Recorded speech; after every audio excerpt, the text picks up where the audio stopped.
Hello, this is I Go Travel with Don Barnett.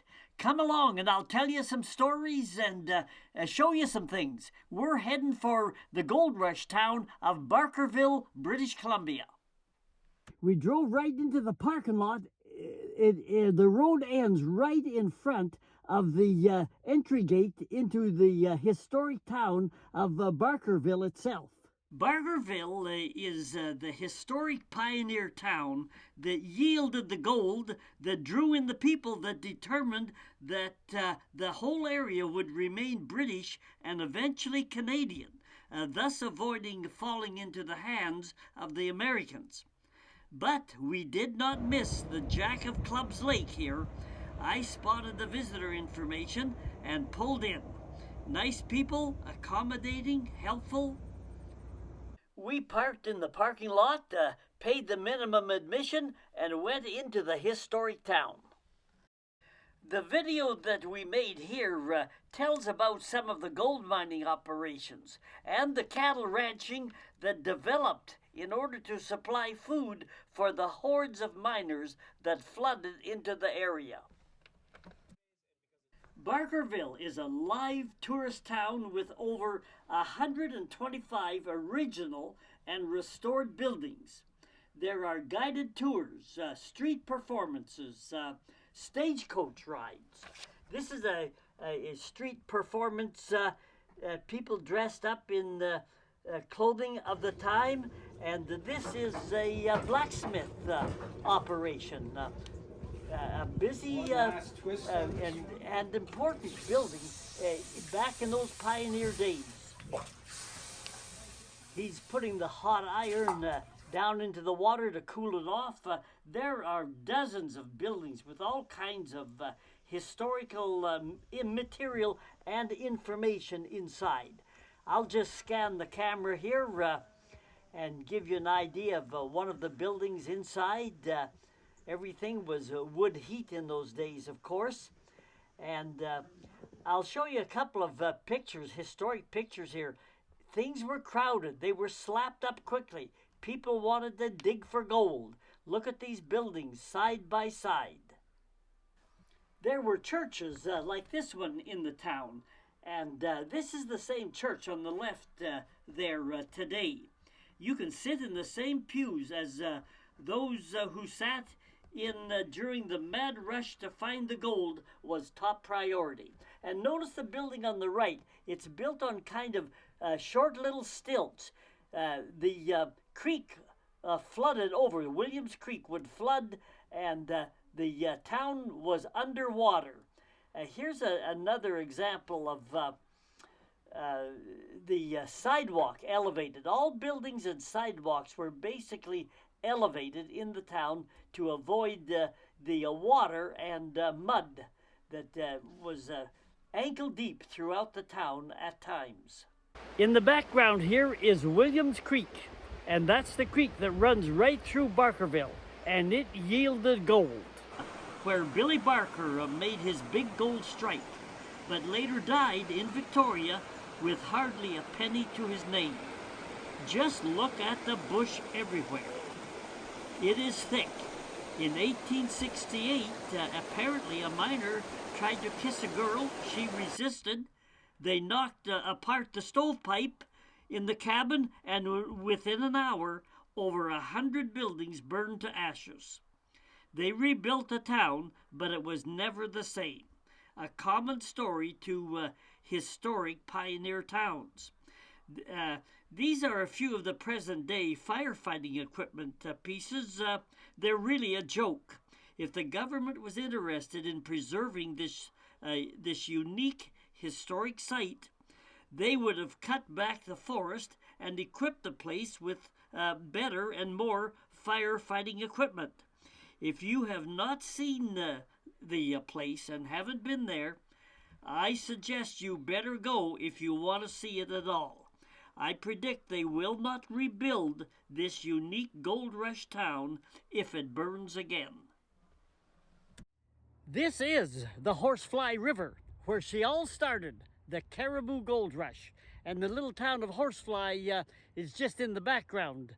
There was a fella polishing rocks way back in the early days, 1800s. And he was kept polishing and polishing these little rocks. And this Indian fella, friend of his, says, hey, what are you, white man, what are you doing polishing those little rocks all the time for? He says, well, I like the color. When you get all of the dirt and stuff away, there's a nice color to it. They're called a gold color. He said, oh, that's kind of hard to hold those little rocks and do that. He says, I can show you where there's a lot bigger rocks and you can scrape that stuff away and also find that gold color. And the white guy says, really? Where might they be? And the Indian fella says, well, tomorrow let's jump in the canoe and go down the horsefly.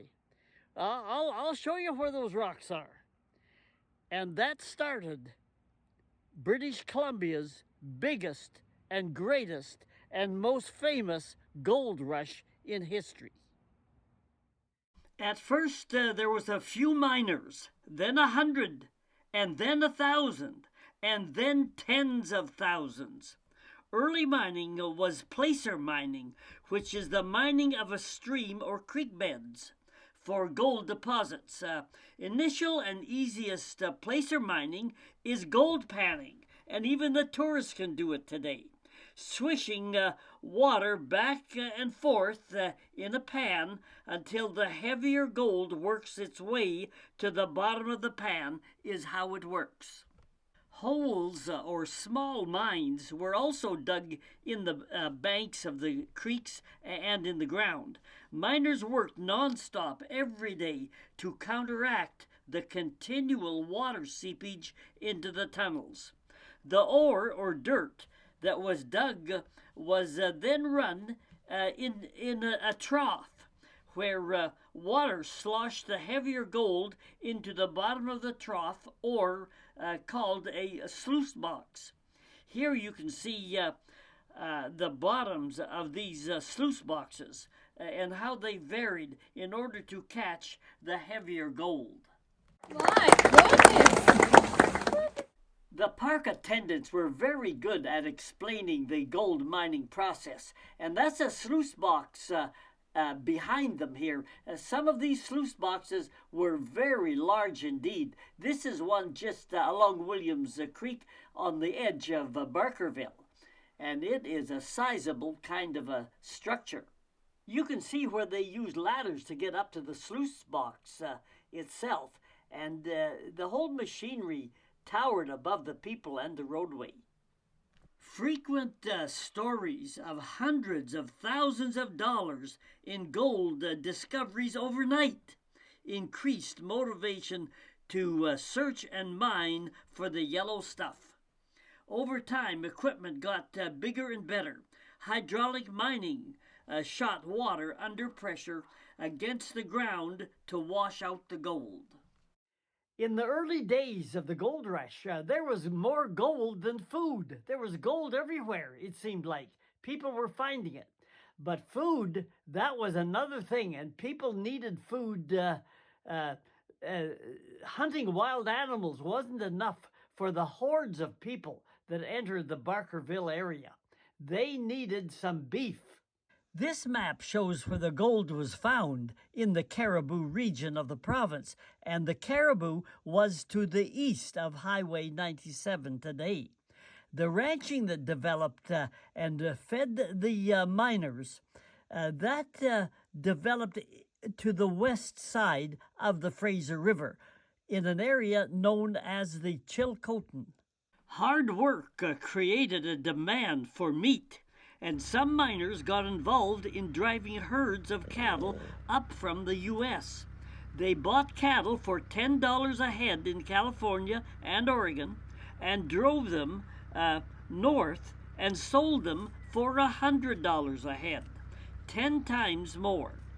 They made more money than they ever made chasing the gold. The Harper brothers, Jerome and Thaddeus, started the famous Gang Ranch, one of the largest in the world.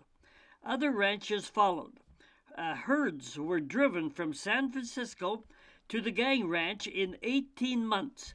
swimming rivers along the trail because there were no bridges in those days. The cattle fattened up on the free and abundant rich bunch grass, and ranching in BC's Chilcotin Plateau on the west side of the Fraser River was born. I had two uncles and a cousin who worked on the gang ranch. The two uncles worked their whole lives out. The one uncle, his horse stumbled apparently and out in the back country, and when he fell off, he hit his head on a rock and it killed him. The other uncle worked till old age on the ranch, his whole life on the ranch. My cousin who went out there, he was a young fella, and one of the first jobs they told him to do was to just go out and count cattle for a couple of weeks and let them know about the numbers. So he packed up a pack horse and his saddle horse, and he went out for 2 weeks counting cattle, and he thought it was an easy job. But after a few days, he started to wonder, have I counted these cattle before? Did I not count these? He was confused. And after 2 weeks, he was not sure of the numbers at all. But when he got back to the ranch, he told the foreman of his uncertainty. And the foreman said, we just wanted some idea of the general numbers, so that's fine. Now, my cousin went out another time for several weeks, a couple of weeks out along the line, working the ranch, and then he finally came home. Now, he had been told, if you ever get lost out in that back country, just give your horse the rein, loosen up the rein, and let your horse go. That horse will bring you back to the ranch. So my cousin didn't think much of that, and he thought, well, the horses aren't that smart, and I'll have no trouble. But sure enough, after a couple of weeks out in the range in the back country, one hill looked like another one. He wasn't sure about that creek or river, and he was lost. But anyway, he headed home and thought he was going in the right direction. And it was late at night by the time he had been riding for several hours, and he dozed off on the horse, kind of fell asleep. And he woke up, he felt the horse stop, and it woke him up. And it was pitch black. You could not see your hand in front of your face. And so he kicked the horse in the ribs and said, come on, let's get going. We got to get home. It's late. And the horse wouldn't go. And he kind of went in circles. And my cousin tried to get him to go and wouldn't. And it was pitch black, like I said. And so my cousin got off the horse and thought he'd lead the horse. Maybe they were beside a creek or a steep cliff or something. He wasn't sure. So he'd lead the horse. So he went to the head of the horse, grabbed the bridle, and took a step and banged into the corral gate at the barn. The horse had come home, and he had been sleeping and didn't realize it. But that horse had carried him home. Another example of how animals, how we sometimes fail to realize that these animals, dogs, horses, and other animals, just how smart and what a good sense they have. Sometimes a whole lot more sense than a lot of people watching this video. If you hit the subscribe button, that will tell you when we're putting more videos on the internet. And if you want to hear more stories and to see more places that we go to, just do what it says here. Google my name, Don Barnett 5090. And then click on my name, and then click on the word playlists in the middle of the page and scroll down. Each playlist contains several travel videos.